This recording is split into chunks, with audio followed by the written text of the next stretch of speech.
We'd put up even money now, with Casey at the bat. But Flynn preceded Casey, as did also Jimmy Blake, and the former was a Lulu, and the latter was a cake. So upon the stricken multitude grim melancholy sat, for there seemed but little chance of Casey's getting to the bat. But Flynn let drive a single, to the wonderment of all, and Blake, the much despising, tore the cover off the ball. And when the dust had lifted and the men saw what had occurred, there was Jimmy safe at second, and Flynn a hugging third.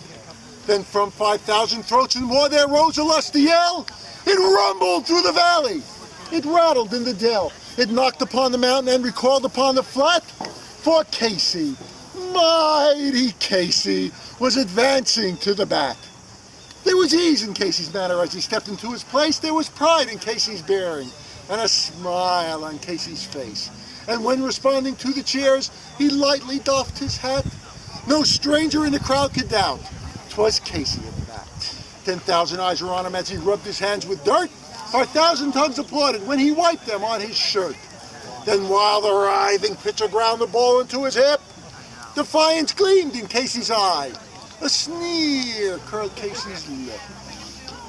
And now the leather-covered sphere came hurtling through the air, and Casey stood a-watching it in haughty grandeur there. Close by the sturdy batsman, the ball unheeded sped.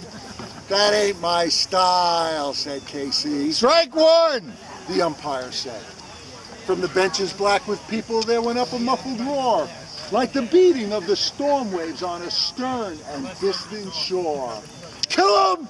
Kill the umpire, shouted someone on the stand, and it's likely they'd have killed him had not Casey raised his hand.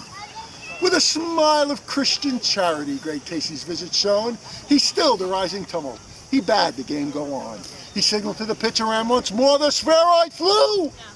But Casey still ignored it, and the umpire said, strike two. Fraud! Cried them out in thousands, and echo answered, fraud! But one scornful look from Casey, and the audience was awed. They saw his face grow stern and cold, they saw his muscles strain, and they knew that Casey wouldn't let that ball go by again. The sneer is gone from Casey's lip. His teeth are clenched in hate. He pounds with cruel violence. His pad upon the plate. And now the pitcher holds the ball, and now he lets it go. And now the air is shattered by the force of Casey's blow. Oh, somewhere in this favored land, the sun is shining bright. The band is playing somewhere, and somewhere hearts are light. And somewhere men are laughing, and somewhere children shout. But there is no joy in Mudville. Mighty Casey has struck out. Thank you, everyone. Written by Ernest Lawrence Thayer in 1888. And now a baseball song. Katie Casey was baseball mad, had the fever and had it bad. Just